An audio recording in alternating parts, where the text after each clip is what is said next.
భారత్, శ్రీలంక మధ్య లంకల గడ్డపై జరుగుతున్న రెండో టెస్టు మ్యాచ్ కొలంబో వేదికగా ఆదివారం రోజున ప్రారంభమైంది.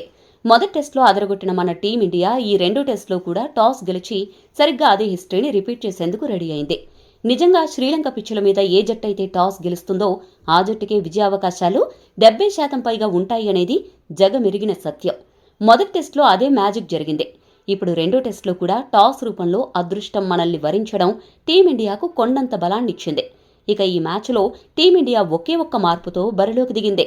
అనారోగ్యంతో బాధపడుతున్న కుల్దీప్ యాదవ్ను పక్కన పెట్టి అతని స్థానంలో డొమెస్టిక్ క్రికెట్లో స్టార్ ఆటగాడైన సారాంశ్ జైన్ను తుది జట్టులోకి ఎంపిక చేసింది.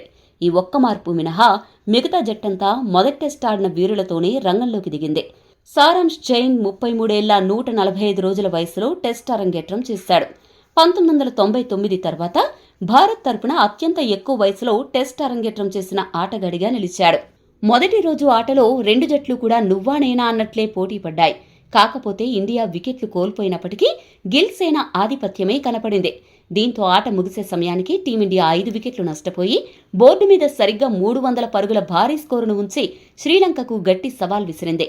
విపరీతమైన వేడి, ఉక్కపోత, దానికి తోడు బౌలర్లకు మొదటి రోజు నుండే కాస్త సహకరిస్తున్న కొలంబో పిచ్ మీద మన బ్యాటర్లు చూపించిన పోరాట పటిమ నిజంగా అద్భుతం. ఈ మ్యాచ్లో మనం ప్రత్యేకంగా మాట్లాడుకోవాల్సిన ఆటగాడు ఒకడున్నాడు. అతడే దేవదత్ పడిక్కల్. టీమిండియాలో చాలా రోజుల నుంచి టెస్టుల్లో నెంబర్ 3 పొజిషన్లో ఎవరు ఆడాలి అని ఒక పెద్ద చర్చ నడుస్తోంది. ఆ నెంబర్ 3 సింహాసనం కోసం ఎంతోమంది పోటీ పడ్డారు. గతంలో సాయి సుదర్శన్పై భారీ అంచనాలు ఉన్నప్పటికీ అతను అడపాదడపా కాస్త మెరిసి కొన్నిసార్లు ఫ్లాప్ అవుతూ నిలకడలేమితో ఇబ్బంది పడ్డాడు. కానీ పడిక్కల్ మాత్రం నా రూటే సెపరేట్ అన్నట్లు అరిపిస్తూ అలరిస్తున్నాడు. నెంబర్ 3కి విరాట్ కోహ్లీ తర్వాత సరైన వారసుడు ఎవరు అనే ప్రశ్నకు ఆ నెంబర్ 3 పొజిషన్లో సమాధానం నేనే అంటూ పడిక్కల్ ఈ సిరీస్ మొత్తం తన విశ్వరూపాన్ని చూపిస్తున్నాడు. ఇప్పటివరకు వచ్చిన ప్రతి అవకాశాన్ని రెండు చేతులా అద్భుతంగా వినియోగించుకున్నాడు.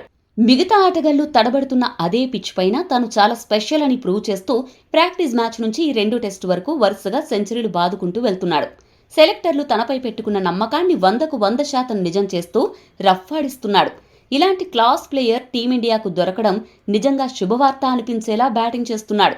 మొదటి రోజు ఆట ముగిసే సమయానికి క్రీజులో ధ్రువ్ జురేల్ 7 పరుగులతో నాటౌట్గా ఉన్నాడు. సారాంశ్ జైన్ కూడా ఉన్నాడు. మానవ్ సుతార్ కూడా బ్యాటింగ్కు రావాలి. వీరంతా మంచి బ్యాటింగ్ చేయగల ఆల్రౌండర్లు. వీరికి తోడు గాయపడిన రిషబ్ పంత్ కూడా రేపు అవసరమైతే మళ్లీ బ్యాటింగ్కొచ్చే ఛాన్స్ ఉంది. కాబట్టి టీమిండియా మొదటి ఇన్నింగ్స్లో సులభంగా 400 నుంచి 450 పరుగుల భారీ స్కోరును టార్గెట్ చేయగలదు. భారత్ కనుక ఆ స్కోరు బోర్డు మీద పెడితే లంక బ్యాటర్లను మన బౌలర్లు తిప్పేయడం ఖాయం. అలా గనుక జరిగితే ఈ రెండు టెస్టులు కూడా ఇండియా గెలుపుని ఆపడం శ్రీలంక తరం కాదు. ఇక లంక పిచ్చులపై మొదటి రోజు 300 పరుగులు చేయడం అనేది టీమిండియాకు ఎప్పుడూ కలిసొచ్చిన సెంటిమెంట్.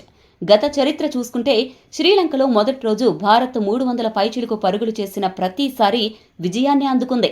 2015 కొలంబో టెస్టులో 319 పరుగులు, 2017 గాలేలో 399 పరుగులు, 2017 కొలంబో ఎస్ఎస్సీలో 344 పరుగులు, అలాగే పల్లెకిలేలో 329 పరుగులు, ఈ ఏడాది గాలే టెస్టులో 288 పరుగులు చేసి ఆ మ్యాచ్లన్నింటినీ భారత్ గెలుచుకుంది. ఆ సెంటిమెంట్ ప్రకారం ఇప్పుడు కొలంబోలో చేసిన 300 పరుగులు కూడా టీమిండియా విజయానికి బలమైన పునాదని చెప్పొచ్చు. ఇక కొలంబో టెస్టు మొదటి రోజు హైలైట్స్లోకి వెళ్తే టాస్ గెలిచి బ్యాటింగ్ ప్రారంభించిన టీమిండియాకు ఆరంభంలోనే ఒక గట్టి షాక్ తగిలింది. ఓపెనర్లు యశస్వి జైస్వాల్, కేఎల్ రాహుల్ ఇన్నింగ్స్ను నిలకడగా ప్రారంభించడానికి చూశారు. అయితే కేఎల్ రాహుల్ 18 పరుగుల వద్ద లహిరు కుమార వేసిన షార్ట్ బంతిని అనవసరంగా కట్ చేయబోయి వికెట్ కీపర్ నిరోషన్ డిక్వెల్లాకు క్యాచ్ ఇచ్చి అవుట్ అయ్యాడు. రాహుల్ అవుట్ అయినా జైస్వాల్ మాత్రం తన దూకును అస్సలు తగ్గించలేదు. ముఖ్యంగా అషితా ఫెర్నాండో వేసిన ఒకే ఓవర్లో జైస్వాల్ హ్యాట్రిక్ 4లతో చెలరేగిపోయాడు. లవ్లీ ఆన్ డ్రైవ్, కీపర్ పైనుంచి గాల్లోకి లేపిన షాట్, ఆపై క్లాసిక్ పుల్ షాట్తో అలరించాడు. అయితే అదే ఓవర్ చివరి బంతికి అషితా వేసిన అద్భుతమైన ఇన్ స్వింగర్కి జైస్వాల్ 45 పరుగుల వద్ద క్లీన్ బౌల్డ్ అయ్యాడు. జైస్వాల్ అవుట్ అయిన తరువాత మైదానంలో వాతావరణం ఒక్కసారిగా వేడెక్కింది. బౌలర్ అషితా ఫెర్నాండోకు జైస్వాల్కు మధ్య తీవ్రమైన మాటల యుద్ధం నడిచింది. ఇద్దరూ ఒకరికొకరు అత్యంత సమీపంగా వచ్చి గొడవ పడ్డంతో శ్రీలంక కెప్టెన్ ధనుంజయ డిసిల్వా జోక్యం చేసుకుని సర్ది చెప్పాల్సి వచ్చింది. ఇక 66 పరుగులకి ఓపెనర్లు ఇద్దరు అవుట్ అయిన క్లిష్ట పరిస్థితుల్లో దేవదత్ పడిక్కల్, కెప్టెన్ శుభ్మన్ గిల్ కలిసి ఇన్నింగ్స్ ను అద్భుతంగా చక్కదిద్దారు. లంక ఫీల్డర్లు చేసిన ఫీల్డింగ్ తప్పిదాలు వారికి పెద్ద శాపాలుగా మారాయి. ప్రారంభంలో 0 మరియు 1 పరుగు వద్ద ఉన్నప్పుడు లంక ఫీల్డర్లు పడిక్కలిచ్చిన అవకాశాలను జారవిడిచారు. ఆ రూపంలో లభించిన ఛాన్స్ ని 2 చేతులా ఒడిసి పట్టుకుని మ్యాచ్ స్వరూపాన్నే పడిక్కల్ మార్చేశాడు. శ్రీలంక స్పిన్నర్లు ప్రభాత్ జయసూర్య, కేశర నువాంత, ధనుంజయ డిసిల్వా వేసిన తిరుగుడు బంతులను తన అద్భుతమైన ఫుట్వర్క్ తో ఎంతో సునాయాసంగా ఎదుర్కొన్నాడు. పిచ్ బౌలర్లకు సహకరిస్తున్నప్పటికీ సరిగ్గా డిపెండ్ చేస్తూనే కొద్దిగా లూజ్ బాల్స్ దొరికినప్పుడల్లా అలవోకగా కవర్ డ్రైవ్లు, కంటికి విందుగా ఉండే ఫ్లిక్ షాట్లతో బౌండరీలు బాదుతూ స్కోరు బోర్డును పరిగెత్తించాడు.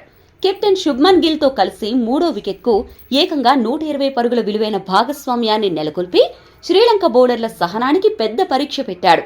పడిక్కల్ ఇన్నింగ్స్ లో ఎక్కడ తొందరపాటు గాని కంగారు గాని కనిపించలేదు. కేవలం ఒక వరల్డ్ క్లాస్ టెస్ట్ బ్యాటర్ కు ఉండాల్సిన అపరిమితమైన సహనం, నిలకడ, కమాండింగ్ షాట్ సెలెక్షన్ మాత్రమే కనిపించాయి.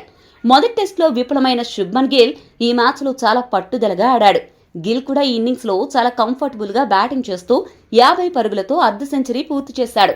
అదే సమయంలో ఒక అద్భుతమైన మైలురాయిని కూడా అందుకున్నాడు. టెస్టుల్లో 3000 పరుగుల మార్కును దాటాడు. భారత్ తరపున అత్యంత పిన్న వయసులో ఈ ఘనత సాధించిన ఆటగాళ్ల జాబితాలో సచిన్ టెండూల్కర్, వీరేంద్ర సెహ్వాగ్, దిలీప్ వెంగసర్కార్ తర్వాత 26 ఏళ్ల 349 రోజుల వయసుతో శుభ్మన్ గిల్ 4వ స్థానాన్ని ఆక్రమించాడు. కపిల్ దేవ్ రికార్డును కూడా గిల్ ఇక్కడ బ్రేక్ చేయడం విశేషం. అయితే టీ విరామానికి సరిగ్గా 1 బంతి ముందు ఆసితా ఫెర్నాండో బౌలింగ్ లో అనవసరమైన డ్రైవ్ కు ప్రయత్నించి గిల్ కీపర్ చేతికి చిక్కడంతో ఈ అద్భుతమైన ఇన్నింగ్స్ ముగిసింది. గిల్ అవుట్ అయ్యాక క్రీజులోకి వచ్చిన రిషబ్ పంత్ రూపంలో టీమిండియాకు ఒక పెద్ద ఆందోళన ఎదురైంది. లహిరు కుమార వేసిన వేగవంతమైన షార్ట్ పిచ్ బంతిని పుల్ చేయబోగా బంతి నేరుగా వెళ్లి పంత్ మణికట్టు ఎముకకు బలంగా తాకింది. నొప్పితో విలవిల్లాడిన పంత్కు ఫిజియో ట్రీట్మెంట్ అందించినప్పటికీ నొప్పి తగ్గకపోవడంతో అతను 3 పరుగుల వద్ద రిటైర్డ్ హర్ట్ గా వెనుదిరగాల్సి వచ్చింది. పంత్ వెనుదిరిగిన తర్వాత రవీంద్ర జడేజా క్రీజులోకొచ్చాడు. జడేజాతో కలిసి పడిక్కల్ 74 పరుగుల భాగస్వామ్యాన్ని నిర్మించి సెంచరీ సాధించాడు. 193 బంతులు ఎదుర్కొని 12 ఫోర్లతో 117 పరుగులు సాధించి అవుటయ్యాడు.